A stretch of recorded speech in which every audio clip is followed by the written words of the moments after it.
প্রিয় দর্শক শ্রোতা, আজ শুক্রবার 31 জানুয়ারি 2025 খ্রিস্টাব্দ, 17 মাঘ 1431 বাংলা, 30 রজব 1446 হিজরি। সংবাদপত্র শিরোনাম পাঠের শুরুতেই যুগান্তর পত্রিকা। যুগান্তর পত্রিকায় শিরোনাম করা হয়েছে, সবার দৃষ্টি নতুন দলে, ফেব্রুয়ারিতে আত্মপ্রকাশ, চূড়ান্ত হয়নি নাম। বলা হচ্ছে, প্রচলিত ধারার বাইরে জনপ্রত্যাশা পূরণ করবে এ দল।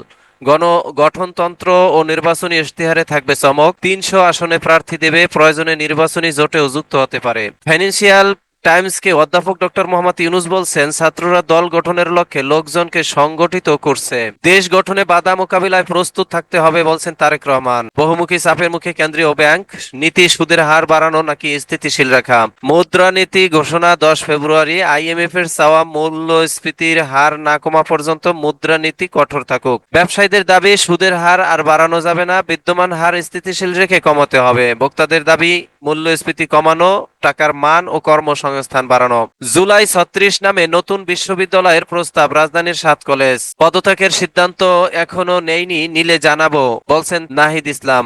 গণতান্ত্রিক উত্তরণে উভয় সংকটে বাংলাদেশ, আইসিজির প্রতিবেদন। এই ছিল যুগান্তর পত্রিকার প্রথম পাতার সংবাদ শিরোনাম। এবারে শেষের পাতার সংবাদ শিরোনাম। শেষের পাতার সংবাদ শিরোনাম করা হয়েছে, সংলাপে ডক্টর বদিউল আলম মজুমদার বলছেন, ইসি সম্পূর্ণরূপে নির্বাহী বিভাগের আজ্ঞাবহ। গণতান্ত্রিক পুনর্গঠন করতে হলে নিয়োগ পদ্ধতি বদলাতে হবে, আইন কানুন পরিবর্তন করতে হবে। টঙ্গীতে আম বয়ানে শুরু বিশ্ব ইজতেমা, লাখো মুসল্লির দল। ইসি সংস্কার কমিশনের অপেক্ষায় থাকবে, সীমানা নির্ধারণ ও ভোটার আইন সংশোধন। সীমানা নির্ধারণে ইসির ক্ষমতা সীমাবদ্ধ করার বিধান সংশোধন হবে। কমিশনের ক্ষমতা রক্ষায় সরকারকে চিঠি দেওয়ার সিদ্ধান্ত। যুক্তরাষ্ট্রে বিমান ও হেলিকপ্টার সংঘর্ষ, 30 লাশ উদ্ধার। নির্বাচন নিয়ে ভাবনা জানতে চাইলেন ট্রেসি, বিএনপির সঙ্গে বৈঠক। আসামি গ্রেপ্তার না হয় অসন্তোষ, গণঅভ্যুত্থানে গণহত্যা মানবতা বিরোধী অপরাধ। এস আলমের 368 কোটি টাকা মূল্যের জমি জব্দের আদেশ। পবিত্র শবে বরাত 14 ফেব্রুয়ারি, দেশের আকাশে বৃহস্পতিবার 1446 হিজরির সনের পবিত্র শাবান মাসের চাঁদ দেখা যায়নি, ফলে আজ সন্ধ্যায় শুরু হচ্ছে পবিত্র শাবান মাস গণনা।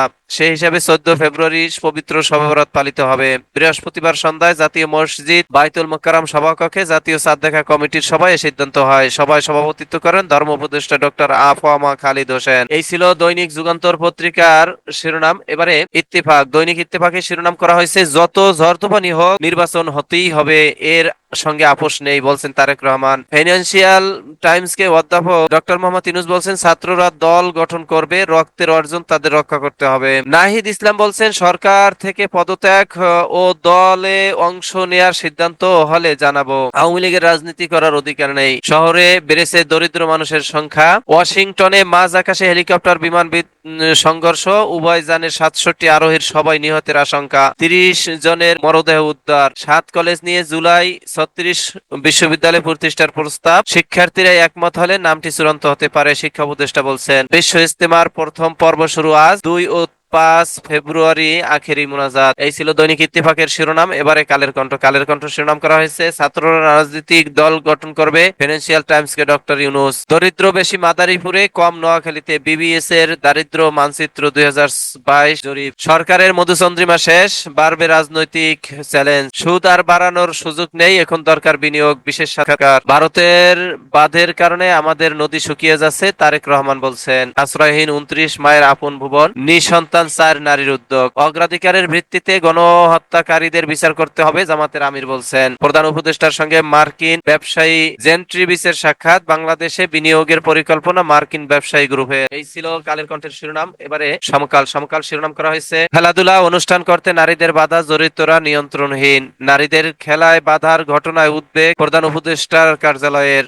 নারীর প্রতি বৈষম্য জুলাই আন্দোলনের স্পিরিটের বিরুদ্ধে যায়। ফৌজদারি মামলা তদন্ত করে দোষীদের খুঁজে বের করতে হবে, নুরুল হুদা বলছেন। চীন ইস্যুতে মার্কিন প্রশাসনের চাপে পড়তে পারে ঢাকা, ভূ রাজনৈতিক প্রেক্ষাপটে বিশ্লেষকদের ধারণা। এই ছিল সমকালের শিরোনাম। এবারে মানবকণ্ঠ। মানবকণ্ঠ শিরোনাম করেছে, হাসিনা চক্রের পাচারকৃত অর্থ ফেরাতে রাষ্ট্রীয় 3 সংস্থার জোট। ক্ষমতাচ্যুত প্রধানমন্ত্রী শেখ হাসিনার পরিবার এবং 10 শিল্প গোষ্ঠীর বিরুদ্ধে ঘুষ, দুর্নীতি, প্রতারণা, জালিয়াতি, অর্থ পাচার, কর ও শুল্ক ফাঁকির অভিযোগ অভিযোগ রয়েছে। এ বিষয়ে 11টি অনুসন্ধান দল গঠন করা হয়েছে। এই দলগুলো সিআইডি ও এনবিআর এর সঙ্গে যৌথভাবে অর্থ পাচারের অভিযোগ অনুসন্ধান করবে। যাদের বিরুদ্ধে অভিযোগ আসবে সেগুলো অনুসন্ধান করা হবে। এক্ষেত্রে বিশেষ কোনো ব্যক্তি বা দলের প্রতি আনুগত্য দেখানোর সুযোগ নেই। মোহাম্মদ আক্তার হোসেন, মহাপরিচালক, দুদক। দলীয় প্রভাবমুক্ত বিচার বিভাগ প্রতিষ্ঠায় 25 দফা প্রস্তাব। প্রতিবেদন জমা হতে পারে আজ। এই ছিল মানব কণ্ঠের শিরোনাম। এবারে সময়ের আলো শিরোনাম করা হয়েছে ট্রাম্প ঘনিষ্ঠ বিলিনিয়রের বড় বিনিয়োগ আসছে, দেশে খনিজ সম্পদ ও গ্যাসের নজর। মুসল্লিদের পদচারণে মুখরিত তুরাক্তির 58তম বিশ্ব ইজতেমার প্রথম পর্ব।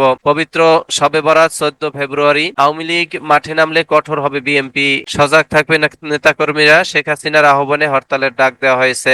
সকালে প্রাতরাশ, বিকালে ইউ এর সঙ্গে বৈঠকে ফখরুল, জাননি ট্রাম্পের সহযোগী জেন্ট্রি বিচের বৈঠকে। এই ছিল দৈনিক সময়ের আলোর শিরোনাম। এবারে আজকালের খবর পত্রিকার শিরোনাম করা হয়েছে উপদেষ্টা পরিষদ থেকে পদত্যাগের সিদ্ধান্ত হয়নি, বলছেন নাহিদ ইসলাম। আজ শুরু হচ্ছে বিশ্ব ইজতেমা। ফিনান্সিয়াল টাইমসকে অধ্যাপক ইউনুস বলছেন ছাত্ররা দল গঠন করবে। পবিত্র শবে বরাত 14 ফেব্রুয়ারি। 21শে বইমেলা শুরু কাল, উদ্বোধন করবেন প্রধান উপদেষ্টা। এই ছিল আজকালের খবর পত্রিকার শিরোনাম। এরই মাঝে শেষ হলো আজকে পত্রিকা পাঠের সময়। আপনারা ভালো থাকবেন, আল্লাহ ভালো রাখুক এই প্রত্যাশা কামনা করে শেষ করছি। আসসালামু আলাইকুম রহমতুল্লাহ।